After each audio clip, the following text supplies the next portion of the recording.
여러분 안녕. 형태에서 두 번째 시간입니다. 형태에서 두 번째 시간에는 합성어와 파생어에 대해서 공부해 보겠습니다. 자, 우리말이 단어가 확장되는 과정에서 단어가 무한정 많이 생기면 다 그걸 기억하기가 어렵죠. 그래서 기존에 있던 단어에 살짝 덧붙여서 다른 단어를 만들어낸다면 많은 단어를 다 머리에 기억하지 않아도 단어가 더 많이 파생되어서 확장되어 사용될 수 있습니다. 참 인간이 머리가 되게 좋죠. 자, 그렇게 있던 단어를 사용해서 덧붙여서 만드는 방식을 우리가 이제 복합어라고 하죠. 그 복합어에 대해서 오늘 배우는 시간입니다. 자, 여러분 다 아시다시피 중학교 1, 2학년에서 처음 나오는 개념이죠. 합성어, 파생어는 아주 일찍부터 배웁니다. 자, 그럼 한번 들어가 보겠습니다. 자, 우선 단어를 우리가 단일어와 복합어 이렇게 구분할 수 있습니다. 단일어는 어근이 하나짜리, 어근이 하나짜리인 그런 단어죠. 자, 예컨대, 자, 새라는 단어는 어근이 하나입니다. 주먹도 어근이 하나죠? 하나입니다. 자, 그리고 가다 같은 경우는 형태소는 물론 두 개이지만, 자, 이 앞에 있는 가가 어근이죠? 어근이고 다는 문법적 의미를 가진 형태소이기 때문에 이건 어근으로 취급하진 않습니다. 자, 아무튼 가 이렇게 대시로 표현합니다. 자, 반면에 이제 복합어는 이 단일어 어근의 앞에 혹은 뒤에 접사가 붙거나, 자, 앞뒤에 접사가 붙습니다. 앞에 붙으면 접두사라고 하고요. 뒤에 붙으면 접미사라고 하죠. 꼬리 밑자에 접미사, 접두사의 두자는 다 아다시피 머리 두자를 쓰고 있습니다. 자, 이렇게 접두사가 앞에 붙거나 접미사가 뒤에 붙어서, 어근의 뒤에 붙어서 자, 만들어지는 단어를 가리켜서 파생어라고 합니다. 파생어. 자, 반면에 어근 앞이나 뒤에 자, 또 다른 어근이 붙어서 어근의 두 개, 또 세 개로 이루어진 단어를 가리켜서 우리가 합성어라고 합니다. 어근 플러스 어근 합성어. 자, 어근 앞뒤에 접사가 붙을 때 파생어라고 하죠. 자, 한번 예를 들어 볼까요? 자, 그럼 합성어 예로 명사인 장미와 자, 명사인 꽃이 만나서 장미꽃 같은 거 합성어가 되겠습니다. 자, 그다음 소나무는 자, 원형의 솔 플러스 나무죠. 솔과 나무가 만나서 자, 리을 탈락이 이루어지면서 소나무가 됩니다. 자, 어근 플러스 어근이네요. 자, 검북다 같은 경우 검다와 북다의 자, 어근이 만나서 검북다라고 자, 합성이 되었습니다. 자, 너무 쉽죠? 자, 파생의 경우에 보면 알겠지만, 파생은 앞이나 뒤에 접두사와 접미사가 붙기 때문에, 자, 그것이 무엇인지만 추려내면 되겠습니다. 자, 이때 이제, 햇밤에서 햇이 접두사고, 걸레질의 질이 접미사고, 선생님의 님이 접미사이고, 치솟다의 치가 접두사이고, 높이의 이가 접미사입니다. 자, 이것을 어떤 경우 좀 구분하기 헷갈리거나 어려운 경우도 있습니다. 자, 이런 그 부분은 선생님이 이따 공부하면서 차차 좀 알려드리기로 하고요. 자, 일단 이 개념을 바탕으로 한번 더 설명을 해보겠습니다. 자, 우리가 어근과 접사 개념을 충분히 알아야지만 합성과 이 파생어를 판단할 수 있기 때문에 개념을 한번 정리해 보겠습니다. 자, 어근은요 말 그대로 이 근자가 뿌리 근자입니다. 자, 뿌리 근자기 말의 뿌리란 뜻이죠. 자, 뿌리 근자이기 때문에 복합어에서 이 어근은 단어의 뜻의 그 뿌리, 실질적 의미를 갖고 있는 부분입니다. 이 실질적 의미를 어근이 갖고 있는 거죠. 그리고 이 어근은 대체로 홀로 쓰일 수 있습니다. 예컨대 여기 뒤에 나오지만 여러분은 장미꽃의 장미는 명사죠. 자, 장미꽃에서뿐만 아니라 뭐 장미가 아름답다, 장미를 좋아한다 등등등 단독으로 쓰이는 사례가 많죠. 자, 이렇게 홀로 쓰일 수 있습니다. 자, 그 다음에 소나무의 나무 이것도 역시 마찬가지가 되겠죠. 홀로 쓰일 수 있고, 자, 검북다의 검다와 불다의 불다 같은 경우도 단독으로 쓰이는 사례를 확인해 볼 수 있습니다. 그래서 자, 어근의 특성으로 실질적 의미와 그냥 홀로 쓰일 수 있다 이렇게 이해하면 좋겠습니다. 자, 그렇다면 접사는 어떤 개념과 특성을 갖고 있을까요? 접사는 복합어에서 어근에 붙어 있습니다. 어근에. 그럼 접사의 접자가 붙을 접자라는 거 다 아시죠? 붙어 있다는 얘기는 어떤 중심되는 어떤 부분이 있고 그 중심되는 부분에 붙어서 보조해 주거나 뜻을 제한해주거나 더해주는 그런 부분적 역할을 한다는 뜻이 되겠죠. 접사는 어근에 붙어서 그 뜻을 도와주거나 제한해주는 부분적 역할을 하겠습니다. 따라서 접사는요, 그 뜻을 갖고는 있지만 홀로 쓰일 수는 없습니다. 홀로 쓰일 수 없음. 여러분, 햇밤에 햇이 홀로 쓰이는 사례 봤습니까? 햇밤, 뭐 햇살, 뭐 햇고구마, 뭐 햇고추 등등등 이렇게 그 해에 새로 나온 어떤 농작물, 열매나 곡식 같은 것을 가리킬 때 앞에 접두사 햇을 붙이죠. 이 햇이 그런 의미를 갖고는 있지만 홀로 쓰이지는 못하죠. 자, 그 다음 질. 그럼 질이라고 하는 건 어떤 행위, 반복되는 행위를 가리키죠. 걸레 질, 무슨 뭐 뜨개 질, 이렇게 반복되는 행위를 우리가 표현할 때 질이라는 전미사를 사용합니다. 이런저런 단어에 많이 가서 붙죠. 많이 가서 붙기 때문에 우리가 접사, 전미사라고 하고요. 물론 자기 의미를 갖고는 있지만 단독으로 쓰일 수는 없습니다. 자, 그 다음에 이나 히, 높다의 높이, 길다의 길이처럼, 자, 이것이 부사로 만들어진 역할하는 전미사인데요. 자, 이 전미사 역시 어떤 부사를 만드는 문법적 의미를 갖고 있지만 홀로 쓰일 수 없죠. 그래서 접사는 홀로 쓰일 수 없는 특성을 갖고 있게 된 겁니다. 자, 여러분 아시겠죠? 자, 다음 넘어가 볼까요? 자, 그럼 그래서 접사를 좀 더 자세히 살펴보겠습니다. 접사가 굉장히 중요한 부분이기 때문에요. 자, 접사가 두 가지 기능을 갖고 있습니다. 자, 우선 어근의 뜻을 더하거나 뜻을 더하거나 강조합니다. 자, 뜻을 한정해 준다는 거죠. 한정해 주기 때문에, 자, 의미를 덧붙여 주기 때문에 이거는 품사를 바꾸지는 않습니다.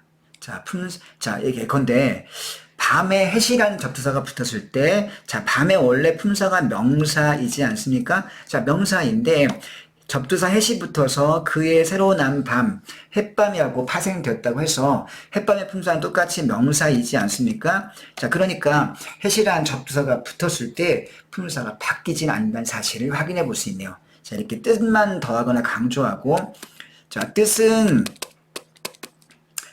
플러스로 더해지지만 but 품사가 바뀌지 않습니다. 자, 우리가 이런 접사를 뭐라고 하냐면요. 자, 뜻을 한정해 준다 해서 한정접사라고 합니다. 한정접사. 자, 여러분, 그렇다면, 자, 두 번째 기능은 무엇인지 한번 살펴보겠습니다. 자, 원래 단어의 품사를 접사가 바꿔주기도 합니다. 자, 품사를 바꿔주는 어떤 적극적 기능을 하기도 해요. 자, 이거를 품사를 바꿔준다 해서 바꿀 전자, 한자 바꿀 전자에 성질 성자를 사용해서 성질을 바꿔준다는 뜻입니다. 자, 이걸 품사의 전성이라고 하는데요. 자, 예컨대 높다라는 단어가 형용사이잖아요. 형용사. 거기에 높다의 어근 높이에 이를 붙여서 품사를 부사로 바꿉니다. 높이 난다, 높이 날다, 뭐 등등등. 자, 이렇게 이가 붙어서 품사가 부사로 바뀌는 사례를 확인해 볼 수 있네요. 자, 이렇게 어떤 일부 전미사는 품사를 바꿔주기도 합니다. 자, 이렇게 품사를 바꾸는 접사를 가리켜서 우리가 품사를 바꿔주기 때문에 지배한다 해서 지배접사 혹은 지배적접사라고 합니다. 지배접사, 품사를 바꿔줍니다. 자, 이렇게 접사의 두 가지 기능을 좀 나누어서 살펴보았습니다. 자, 아까 앞 시간에 우리는 공부했지만 접사 같은 경우에 실질적 의미, 햇밤 같은 경우에 햇은 실질적 의미를 갖고 있는 게 맞지 않습니까? 그리고 자, 높이에 있는 문법적 의미를 갖고 있잖아요. 자, 그래서 실질적 의미를 갖고 있게 되면 형태소의 분리상 실질 형태소로 분류해야 될 것 같은 그런 느낌이 들지만 우리가 지난 시간에 공부했죠. 얘는 실질 형태소로 분리되는 게 아니라 통칭해서 형식 형태소로 분류한다. 이런 얘기를 쌤이 했습니다. 자, 주의할 것 한 번 더 확인해 볼까요? 접사가 이처럼 실질 의미를 갖고 있는 경우에도 개념의 일관된 적용을 위해서 형식 형태소로 분류한다. 자, 한 번 더 강조합니다. 자, 이제 이런 기본 개념을 바탕으로 복합의 형태소를 실제로 한번 분석을 해보겠습니다. 자, 어근 플러스 어근 플러스 접사 플러스 어근 등을 분석을 해보고 합성어나 파성어를 자, 나눠보자 이런 얘기입니다. 자, 먼저 햇님 같은 경우, 햇님의 님, 그럼 이때 님은 접사일까요? 어근일까요? 약간 헷갈립니다. 여러분, 사장님, 선생님, 자, 과장님, 이렇게 부모님처럼 이 님자가 사랑하는 님, 영어로 love를 가리킨 게 아니라 높임의 의미가 있는 단어, 자, 이런 부분이고요. 자, 이 단어가 자, 햇님에만 쓰인 게 아니라 달님에도 쓰이고 사장님에도 쓰이고 여러 명사 단어 뒤에 붙여서 여기저기에 많이 붙어 있습니다. 여기저기에 많이 붙어 있으면 걔가 요즘 말로 치면 인사죠, 인사. 자, 이렇게 여기저기 붙어서 다른 단어를 많이 파생을 시키면 마치 인사처럼 여기저기 다니면서 인기를 끌기 때문에 막 붙어 있죠. 그래서 접사라고 합니다. 여기저기 많이 붙어 있으면 접사의 성질을 띠고 있다. 이렇게 이해하면 좋겠습니다. 근데 여러분들 이때 님자가요, 햇님의 님, 사장님 님 말고 나의 님은 어디에 있을까? 이렇게 문장함을 생각해보면 이때 나의 님은 높임의 의미가 아니라 사랑하는 사람, 영어로 love라는 뜻이죠. love. 그래서 이때의 님은 접미사가 아니고요. 나의 님은 독립된 명사로서 하나의 어근으로 인정되는 경우가 되겠습니다. 그래서 이런 거 좀 주의해야 됩니다. 단어가 쓰인 문맥을 주의해서 보고 그 문법적인 맥락이 무엇인지를 이해한 다음에 그 품사나 문법적 명칭을 확정해야 된다는 사실을 기억해 두시기 바랍니다. 자, 그래서 자, 어근 플러스 전미사가 되겠네요. 그럼 파생어입니다. 호라비. 그럼 이때 홀은 호라비, 뭐 홀어머니, 뭐 그런 식으로 아비나 어머니 같은 명사 앞에 붙어서 홀로 된 이런 뜻이죠. 역시 접두사가 되겠습니다. 여기저기 많이 쓰이는 경우를 끄집어낼 수 있으므로 접두사가 되겠고 역시 파생어가 되겠네요. 자, 세 번째 도로의 갓길 이런 거 주의합시다. 문제에 나왔을 때 좀 헷갈립니다. 이런 도로의 갓길이 사실은 원형을 추적해 본다면 가 플러스 시옷이 빠진 가 플러스 길이 원형입니다. 자, 가에 있는 길이란 뜻인데요. 당연히 길은 어근이 되겠고 앞에 있는 가가 과연 접사인지 어근인지 약간 살짝 헷갈립니다. 여러분 그럼 어떻게 그걸 구분하겠습니까? 자, 머리에요. 사례를 떠올리면 되겠습니다. 그럼 가는 자, 가에 앉지마, 가에 나가지마, 뭐 이런 식으로 가가 사례는 많지 않지만 가가 단독으로 쓰이는 사례가 간혹 있습니다. 그럼 단독으로 쓰이게 되면요, 이건요 어근으로 쓰인다는 사실입니다. 단독으로 쓰이는 사례가 발견되면 이거는 어근입니다. 접사가 아니고요. 자, 그것을 좀 기억해 두시고 그래서 가가 경우의 수는 많지 않지만 단독으로 쓰이는 사례가 있기 때문에 어근이로구나. 그래서 갓길은 어근 플러스 어근의 합성이라는 사실을 자, 조금만 좀 주의해서 기억해 둡시다. 그럼 이튿날 이것을 형태에서 분석하면 어떻게 됩니까? 형태에서 분석했을 때는 우리가 원형을 분석해야 된다. 원형 분석이다. 얘기한 적 있죠? 형태에서의 분석은 원형 분석이다. 그래서 지금 여기 표기가 된 것은 이틀에 디귿이 써있지만 원형은 이틀, 다 아다시피 원형은 이틀의 리을이죠. 자, 원형의 리을이 합성어가 만들어지는 순간에 자, 이틀날에서 리을과 니은이 만나면서 발음에 어려움이 생겨서 자, 리을이 디귿으로 바뀌는 변화가 생겼습니다. 그래서 이틀날 이렇게 되겠습니다. 어근 플러스 어근입니다. 합성어죠. 자, 그럼 좁쌀 이것도 별표 하나 해주겠습니다. 자, 문제 많이 나옵니다. 나중에 중세국어를 공부할 때도 역시 이런 부분이 출제가 자주 되곤 해요. 이런 좁쌀은 알죠? 우리가 오곡밥 먹을 때 이렇게 노랗게 조그맣게 들어가 있는 조금만 노란 그 국식 알맹이 있습니다. 자, 우리 그걸 좁쌀이라고 부르는데요. 얘는 원형이 좁의 비읍이 아니고요. 원래는 조의 받침 없는 조의 이 단독 음절이 되겠습니다. 그래서 이게 하나의 명사 어근이 되겠네요. 자, 그런데 어떻게 해서 만나는 순간 조쌀이 아니고 좁쌀이라고 비읍이 첨가되었을까요? 그럼 이것은요, 원형이 만나서 형태에서 만나서 합성어나 팔성어를 이룰 때 원래 단어의 음절의 변화가 있거나 탈락이 되거나 다른 단어로 바뀌거나 이런 식의 변화가 생기는데요. 자, 그것이 다 설명이 좀 어려움이 있지만 이렇게 우리가 추적할 수 있는 경우도 있습니다. 여러분 좁쌀의 조어에 받침의 비읍이 붙은 이유는 되게 궁금하죠? 그 뭐냐면요, 쌀이란 단어가 원래는 지금은 쌍시옷의 쌀이지만 중세국어 때는요, 비읍시옷, 소위 어두자음군의 아래에 붙은 쌀이었습니다. 그러니까 쌀에 원래 쌍시옷이 아니고 비읍이 붙어 있다는 거죠. 자, 여기에 이 쌀에 조가 붙으니까요, 어떻게 됐습니까? 조 플러스 쌀이니까, 자, 앞에 있던, 자, 쌀의 앞에 붙었던 자음, 비읍이 요 앞으로 넘어가가지고 좁쌀이 된 겁니다. 알겠습니까? 자, 이런 걸 추적해보면 우리가 재밌는 걸 우리가 알 수 있네요. 자, 어근 플러스 어근이 합성어입니다. 자, 여러분, 살코기 경우도 표현할게요. 여러분, 원래 우리가 살 플러스 고기라고 우리가 이렇게 어근을 추리할 수 있는데요. 이게 정당한 추리가 되겠죠. 그러나 어떻게 해서 고기의 기억이 코기의 키읔으로 바뀌게 됐을까요? 자, 그 원인과 이유는 무엇일까요? 되게 궁금하죠? 여러분, 그 이유는요, 원래 앞에 살이라는 명사가 지금 우리가 그냥 살로 그냥 리을로 끝나지만 중세 국어 때는요, 살 뒤에 받침이 약간 히읗이 묻어있는, 그러니까 이거를 히읗 종성체언이라고 하죠. 이렇게 영어의 F, 골프 할 때 F가 약간 발음 뒤로 밀리는 것처럼 우리 국어에도 살흐 뭐 이런 식으로 히읗 종성체언으로 뒤에 히읗 발음이 남아있는 그런 몇 개의 명사가 있습니다. 이걸 히읗 종성체언이라고 하는데 살이 바로 그런 경우였고요. 그래서 살 다음에 히읗이 남아 있었으니 뒤에 고기와 만났을 때 여러분 히읗과 기억이 만나면 자, 자음 축약이 일어나서 뭐로 바뀝니까? 그렇죠. 코로 바뀌죠. 살코기가 된 겁니다. 자, 그런 과정을 추리해 볼 수 있다는 사실. 우리가 시읒정성체의 흔적을 발견했습니다. 그럼 아시겠습니까? 자, 형태에서 분석하면 문법을 이해할 수 있는 시야가 엄청 넓어지고 깊어집니다. 알겠습니까? 자, 다음 볼까요?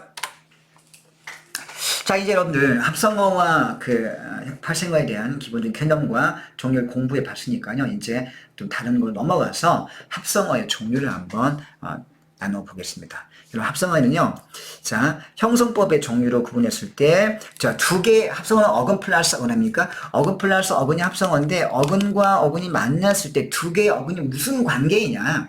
자, 대등한 관계이냐, 아니면 한쪽이 한쪽을 수식 혹은 한쪽이 한쪽에 종속되어 있는 종속 합성어냐, 혹은 융합 합성어. 여러분, 융합은, 자, 대등이 A 플러스 B가 대등한 질을 갖고 있고, 수식은 A가 B를 수식하는 그런 관계라고 한다면요. 그죠? 자, 그 다음에 융합합성은요, A랑 B랑 두 개의 어근이 만나서 의미가 A, B와 전혀 상관없는 제3의 의미, 그러니까 C의 의미로 의미가 달라지는, 그죠? 마치 융합적 반응이 일어나는 거죠. 자, 이렇게 바뀌는 것을 융합합성어라고 합니다. 자, 밑에 얘가 있으니까 얘를 보면서 한번 이해해 볼까요? 자, 대등하니까, 날다와 가다. 그죠? 대등하지 않습니까? 높다, 푸르다, 대등하네요. 자, 그런데 색연필 같은 경우에는, 자, 연필은 연필인데, 자, 색을 나타내주는 연필. 그렇죠? 그래서 색이 연필 꾸미는 수식 합성어. 자, 가방은 가방인데, 자, 책을 넣는 가방, 책가방. 그 다음에 또 무슨 그쵸? 책가방 말고 돈가방, 이런 것도 일종의 수식 합성어가 되겠네요. 가방인데 돈 넣는 가방. 자, 이런 경우를 생각하면 되겠습니다. 자, 융합 합성어가 조금 어려울 수 있는데, 예컨대 봅시다. 이런 쑥밭 같은 경우에, 야, 쑥밭이 됐어. 어떡해. 큰일 났다. 이런 쑥밭은, 자, 쑥이 나 있는 밭이라는 원래 의미가 있지만, 제가 지금 금방 든 얘 같은 경우에, 쌤이 금방 든 얘, 야, 쑥밭이 됐어. 이거는요, 엉망이 됐다는 뜻이란 엉망. 진짜 쑥이 자라는 밭이 된 게 아니라 엉망이 됐다는 뜻이니까 제3의 의미로, 의미가 달라진 거죠. 그래서 융합합성화 되고요. 물론 여러분은 시골에 갔는데, 한동안 내가 열심히 농사를 지었을 때는 풀이 하나도 없었지만 1년, 2년 동안 그 땅을 놀리다 보니 어느 날 가봤더니만 그 밭에 쑥이 엄청 자라서 쑥밭이 됐고 진짜 쑥밭이 된 경우가 있죠. 그런 경우는 자, 쑥이 자라는 밭이니까 그런 경우는 수식합성어가 될 수도 있죠. 자, 여러분 이것은 문맥에 의해서 구분하면 되겠습니다. 그죠? 자, 쑥밭 같은 경우에는 융합으로 쓰일 수도 있고 수식으로 쓰일 수도 있다. 자, 그다음 쥐며느리. 이런 쥐며느리가 뭔지 압니까? 요 벌레 이름이죠? 이렇게 생겨가지고 막 이 조그만 벌레인데 얘네들이 손으로 툭 치면 이렇게 동글동글 말라지는 그런 벌레 있습니다. 쥐며느리. 자, 쥐와 함께 산다는 그런 뜻인 것 같은데, 진짜 쥐의 며느리가 아니라, 땅속에서 쥐랑 가까이 사는 어떤 곤충이기 때문에, 자, 그런 제3의 의미가 생긴 거죠. 자, 이렇게 구분해 볼 수 있겠네요. 자, 이걸 바탕으로 밑에 연습 한번 해볼까요? 자, 피땀. 그럼, 자, 피땀을요, 열심히 일해서 큰 어떤 부자가 되었다 할 때, 피땀은요, 진짜 피와 땀 흘린 게 아니라, 각고의 노력이란 뜻이기 때문에, 자, 이때는 융합합성어가 되겠습니다. 자, 그런데, 야, 너 진짜, 뭘까요? 전쟁터에서 전투를 벌이다가 막 총을 막 무지하게 열심히 쏘다가, 진짜, 뭐가 튀거나 총알 맞아서 피가 나거나 땀에 버벅였을 때 피땀 흘린다. 자, 그때는 진짜 피와 땀이기 때문에 그때는 대등합성어가 될 수도 있죠. 자, 이렇게 문맥을 통해서 확인하라는 거 잊지 마십시오. 자, 한두. 자, 원형은 한둘이 되겠네요. 한둘. 자, 한둘. 대등합성어네요. 밤낮. 아, 쟤는 밤낮 게임만 해. 하루 종일이란 뜻이니까 융합활성화가 되겠습니다. 그런데, 야, 너는 밤낮이 바뀌었구나. 밤과 낮이 바뀌었구나. 그럴 때에는 대등합성으로 쓰일 수도 있습니다. 그죠? 소나무. 소나무는 솔의 나무라. 원형을 쳐니까 솔 플러스 나무죠? 자, 솔 플러스 나무니까 수식합성화가 되겠습니다. 자, 소의 고기. 자, 역시 수식합성화가 되겠고요. 대여섯 같은 경우는 5 플러스 6이 되기 때문에 등합성어. 여러분 종이호랑이 이 뜻 잘 모르겠죠? 여러분 종이호랑이는요 진짜 무서운 사람이 아니고 많은 돈과 높은 지위를 갖고 있다가 이제 그만 은퇴하거나 진짜 빈털터리가 되어서 누구도 그 사람을 진짜 권위를 인정해주지 않거나 혹은 그 사람을 무서워하지 않는 그런 상태가 된 걸 가리키죠. 높은 고위직에 있다가 은퇴한 사람, 누가 그 사람 무서워하겠습니까? 이제 종이 호랑이가 된 거죠. 자, 이렇게 권력이나 권위가 이제 없어진 사람을 종이 호랑이라 부르기 때문에 융합 합성어가 되겠습니다. 자, 그 다음 볼까요? 7번. 자, 합성어 좀 분석해보자. 분석해보고 지금 연습방 한 번 더 대등과 수식과 융합 합성어의 부분을 구분해 보겠습니다. 자, 여러분 부사군요. 불을 피울 때 쓰는 석유는 시골의 아궁이에서 장작불 같은 걸 태워서 그게 타고 남은 재가 있을 때 그 재를 떠내는 그런 삽을 불삽이라고 합니다. 자, 이때 불의 받침 리을과 삽의 첫소리, 시옷, 자음 두 개가 겹치면서 발음이 어렵기 때문에 리을을 그냥 버려 탈락시켰네요. 부삽. 자, 불 필 때 쓰는 삽. 수식합성어네. 달걀. 이런 달걀이 원형이 뭘까요? 그렇죠? 눈치를 채셨네요. 닭의 알을 달걀이라고 합니다. 닭의 알에서 기억이 뒤로 넘어가서 달걀이네. 수식합성어. 자, 그럼 실마리는요, 좀 고급한 내용이네요. 우리가 여러분 실마리의 뜻이 뭡니까? 융합합성. 실마리, 어떤 일을, 복잡한 일을 풀 수 있는, 해결할 수 있는 단서, 그 단서를 실마리라고 하죠. 그런데 여러분 실마리의 원형 어디에서 왔을까요? 자, 그렇습니다. 실의 머리에서 왔습니다. 이게 무슨 뜻이냐고요? 여러분들 학교에서 수업할 때 기술 가정 시간에 뭐 바느질 같은 거 실타래에서 실을 이렇게 쭉 뽑아서 바느질 한 적 있죠? 아니면 뜨개질 같은 거 한 적 있을지 모르겠습니다. 그 뜨개질 할 때 그 실타래가 엉키면 어떻게 하죠? 여러분 그냥 버립니까? 새로 삽니까? 아니죠. 실타래에 엉킨 실을 풀어서 다시 써야 되는데 그때 어떻게 풉니까? 엉켜있는 실 부분을 막 풀고 들어가서 어떻게 하죠? 어떻게 합니까? 그 부분을 딱 그 실의 머리를 잡아가지고 머리를 잡아내죠. 그쵸? 그래서 그걸 풉니다. 우리가 실의 머리에서 발음이 바뀌어 실마리가 됐습니다. 융합합성어입니다. 건북다 당연히 대등이네요. 숙회, 숙회. 여러분, 수개가 아니고 왜 숙회입니까? 여러분, 개가 당연히 개죠. 근데 앞에 숫자 역시 히읗 정성 체언이어서 중세국어 때에는 히읗이 붙어있던 단어였습니다. 자, 그것이 개와 만나면서 히읗이 살아났어요. 살아나면서 히읗과 기억이 만나니까 숙회가 되죠. 그래서 숙회가 됐고요.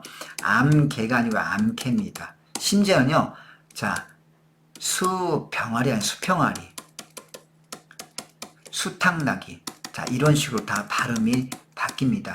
왠지 아시겠죠? 다 암과 수 뒤에 히읗이 붙어 있기 때문이에요. 여러분 아시겠죠? 자, 그 다음에 숙회는 숙회. 자, 순놈개란 뜻이니까 대등이 아니네요. 못합니다. 그럼 재성 대등이 아니고 순놈개니까 수식합성어네요. 잘못 나왔습니다. 덮어 쓰다, 덮고 쓰는 거니까 대등합성어네요. 자, 여러분 이렇게 해서 대등 수식 융합합성어에서 공부해봤습니다. 다음 볼까요?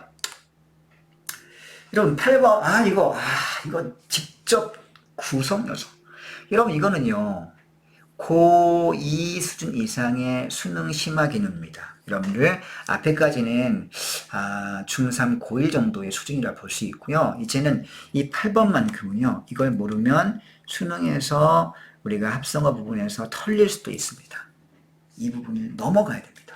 조금 복잡하긴 한데 쌤 설명을 드리면 바로 한 방에 해결됩니다. 자, 조금만 집중해서 잘 따라와 보세요. 자, 합성어나 파생어를 분석할 때 이런 용어를 쓰는 경우 있습니다. 합성어나 파생어의 직접 구성 요소라는 걸 분석해라. 이렇게 물어봐요. 물론 이걸 분석할 때는요, 그 보기 안에 개념을 주긴 줍니다. 그런데 그 개념이 살짝 어려울 수도 있기 때문에 보기 안에 제시가 된다 했을 때에도 대부분 학생들이 이해를 못 하더라고요. 그래서 이 문제를 많이 틀립니다. 그러면 그 개념은 뭐냐면요. 어떤 복합어를 어근 플러스 어근이거나 접사 플러스 어근이거나 간에 그걸 쪼갰을 때, 크게 쪼갰을 때, 일단 2분의 1등 했을 때, 처음 나눴을 때 그 나누어지는 부분을 직접 구성 요소라고 합니다. 알겠습니까? 자, 즉 첫 번째 1차 분석했을 때 쪼개지는 부분을 우리가 직접 요소라고 하는 거죠. 자, 그럼 여러분들 한번 예를 가지고 한번 해보겠습니다. 자, 내 친구는 눈웃음을 잘 쳐. 쌤처럼. 쌤이 지금 눈웃음 치지 않습니까? 자, 이 눈웃음 치는 사람들 되게 매력 있죠. 자, 이 눈웃음을 갖다 한번 분석해 볼까요? 자, 어떻게 쪼개집니까? 당연히 눈과 웃음으로 쪼개집니다. 자, 직접 요소를 분석했을 때, 자, 일단 2분의 1등 하면 눈 플러스 웃음. 이게 직접 구성 요소가 되겠습니다. 그럼 눈은 명사니까 명사 어근이고요. 웃음도 명사니까 명사 어근이죠. 자, 1차 분석했을 때는 어근 플러스 어근의 합성어가 되겠습니다. 쉽네요. 근데 여러분 이때 눈의 형태설 또 분석할 수 없습니까? 그런데 웃음은 또 형태설을 한 번 더 분석할 수 있습니다. 왜냐고요? 다 아시겠지만 웃음은 웃다의 어근 웃에 명사와 전미사 음이 붙어 있네요. 따라서 이때 음은 전미사기 때문에 어근 플러스 접사의 웃음은 파생어라는 사실을 알 수 있습니다. 여러분 그러면 눈웃음을 1차 분석하면 눈 플러스 웃음의 합성어인데 또 웃음을 또 2차 분석할 수 있으니 그걸 분석해보니 웃음은 파생어 아닙니까? 그러면 눈웃음을 정리해보면 어떻게 됐다고 할 수 있을까요? 자, 여기 선생님이 세모 표시한 결론, conclusion, 결론입니다.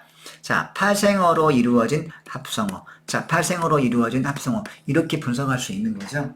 자, 이게 3년 전쯤에 수능 문법에 나온 적이 있습니다. 자, 고2 수준의 내신 문법에서도 단골 문제이고요. 수능에서도 간간히 출제가 되고 있는 개념입니다.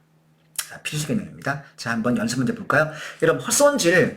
자, 헛손질을 2분의 1등이 딱 하면 헛 플러스 손질일까요? 헛손 플러스 질일까요? 그게 헷갈리는 거죠. 대체 헛 플러스 손질이냐 아니면 헛손 플러스 질이냐.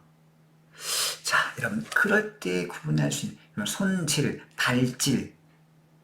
자, 어떻습니까? 손질, 발질. 우리가 쓴 말이죠. 아이가 발질 안 하는데 너무 거칠다.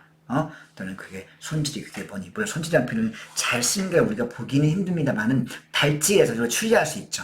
아, 그러니까 헛쓰고 헛발질? 그럼 헛 플러스 손질이겠구나. 이렇게 추리하면 좋겠습니다. 자, 그래서 1차 분석하면요. 헛 플러스 손질입니다.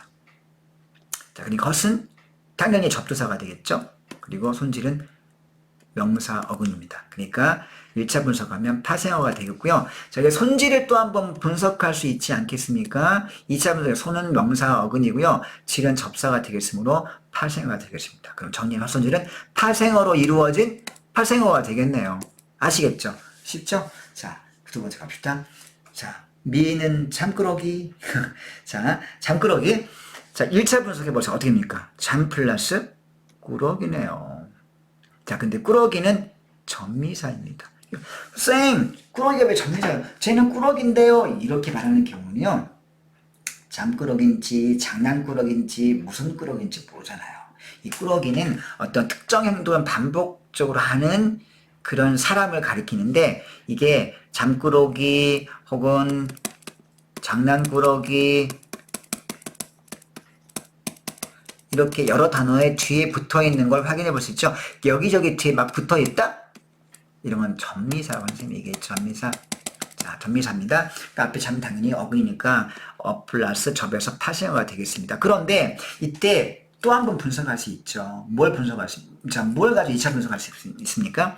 앞에 있는 잠 어근을 2차 분석할 수 있네요. 자다의 자 플러스 미음이니까 어근 플러스 전미사가 되겠습니다. 그래서 당연히 파생어네요. 자, 그렇다면 2차 분석은 파생어, 1차 분석은 파생어였죠? 파생어로 이은 파생어. 이렇게 정리할 수 있겠네요. 쉽네요. 세 번째, 놀이터. 여러분, 당연히 놀이 플러스 터죠. 선생님, 터가 접사일까요? 어근일까요? 마구마구 헷갈리기 시작한 여러분이 있습니다. 자, 여러분, 터가 접사, 어근 어떻게 판단합니까? 터가 좋아. 터가 엉망이네. 자, 터는 잘 골라야 돼. 여러분, 터가 단독으로 쓰이는 걸 알 수 있네요. 단독으로.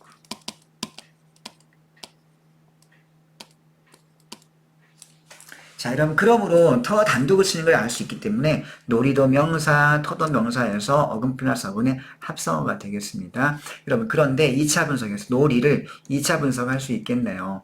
놀다의 놀 플러스 이 아닙니까? 여기서 어근 플러스 전미사가 되겠습니다. 따라서 자, 이때 놀이터는 파생으로 이루어진 합성어가 되겠네요.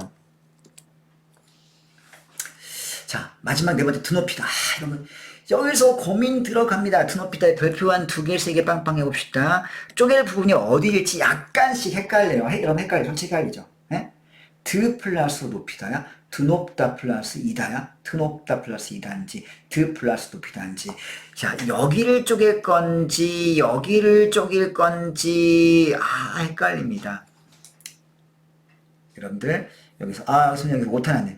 여기 지금 고치질 않네. 여기 한번 지우고 보겠습니다. 여러분 지우고요. 무시하고 다시 써볼게요. 여러분들, 드높이다를 분석하면 어떻게 됩니까? 여러분들, 이게 맞습니다. 일단 선생님 적는 걸 잘 보세요. 드 플러스 높이다가 맞습니다. 드 플러스 높이다. 선생님 왜 그런가요? 여러분들, 드높다, 드세다. 그죠? 드높다, 드세다. 뭐 이런 식으로 앞에 드가 어떤 단어의 앞에 붙어서 매우 심하게 이런 뜻을 가진 접두사로 쓰이는 걸 알 수 있네요. 자, 그리고요. 높다에서 높이다가 파생되어서 이렇게 쓰였네요. 자, 드 플러스 높이다. 자, 이거는 접두사 플러스 높이다 어근이 되겠습니다. 그러니까 높이 1차 분석했을 때 이건 우리가 파생어라고 할 수 있고요. 그 다음에 2차 분석은 뭘 할 수 있습니까? 당연히 높이다를 할 수 있죠. 높이다를 2차 분석하면 어떻게 될까요?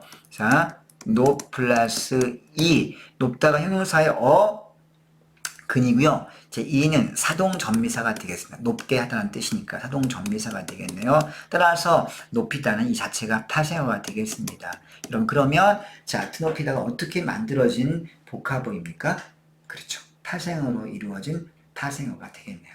자, 이 답은 밖에 쓰였네요. 자, 여러분, 이렇게 해서 드높이다까지 공부해 봤습니다. 자, 여러분, 이제 5번째. 자, 이렇게 접사를 통한 파생어와 복합어를 공부하다 보니까요. 자, 어떤 경우를 볼 수 있냐면 문제에서 이런 게 나옵니다. 예컨대 품사가 어떻게 바뀌느냐. 자, 파생되기 전에 품사는 뭐였고 파생된 후에 품사는 어떻게 바뀌느냐, 이런 것들을 묻는 문제가 간혹 출제가 돼요. 이런 품사 약한 친구들은 이 부분이 헷갈릴 수 있겠습니다. 앞에 가서 품사를 다시 정확히 복습하고 오세요. 6번만 6번 반복하면요. 6번 반복하면 모르는 게 없어진다. 이거는 자, 동서양 만고의 진리입니다. 6회 반복하면 신이 된다. 네? 선생님이 한 말이 아니고요. 이거는 인력서의 오랜 진리입니다. 여러분 문법을 잘하고 싶다면 선생님에게 쭉 한 15강 되는 거를 문법만 6번 반복해 들으세요. 만점 못 맞으면 제가 아주 손에 장을 치시겠습니다. 이렇게 넘어가자. 자, 그 다음 보겠습니다. 자, 아무튼 아직도 해가 높다랗게. 그럼 높다랗다는 어떻게 파생이 된 걸까요? 자, 일단 높다에 전미사 다랏이 붙어 있습니다. 높다랗다, 커다랗다, 기다랗다. 자, 다랗다가 접사가 쓰인다는 사실을 알 수 있네요. 자, 그래서 자, 여기 원래 높다의 품사는 형용사 아닙니까? 높다의 품사가 형용사인데 다랏이 붙었지만 다랏이 붙어도 어떤가요? 똑같이 형용사인데 품사는 안 바뀌었네요. 네? 우리가 이런 접사를 우리가 한정접사라고 하죠. 여러분 기억납니까? 자, 두 번째, 사무실을 이전하니 새롭고 한정하세요. 여러분 새롭다? 형태소를 분석해 보세요. 여러분 새 플러스 록. 여러분 새는 여러분 기억납니까? 품사 선생님이 암기할 때 관형사 암기할 때 관형사가 문제 아주 많이 나오는데 선생님이 몇 가지 암기해 두는 게 편할 거라고 얘기해 드리겠습니다. 기억납니까? 책 앞에 붙었을 때 헌책, 세책, 헌세, 이그저, 온갖 모든 여러, 한두, 세, 넷. 기억나죠? 예? 기억납니까? 자, 이 기억 못하면 안 돼. 자, 그럼 여기서 새롭다의 롭은 뭡니까? 롭다는 지혜롭다, 슬기롭다, 어른스럽다, 아이럽다. 자, 이렇게 롭다가 뭐 여기저기 많이 붙어 있네요. 자, 많이 붙어 있으면 뭐라고 했습니까? 마치 인싸처럼 여기저기 막 붙어 있어. 접사라고 했죠. 접사, 인싸.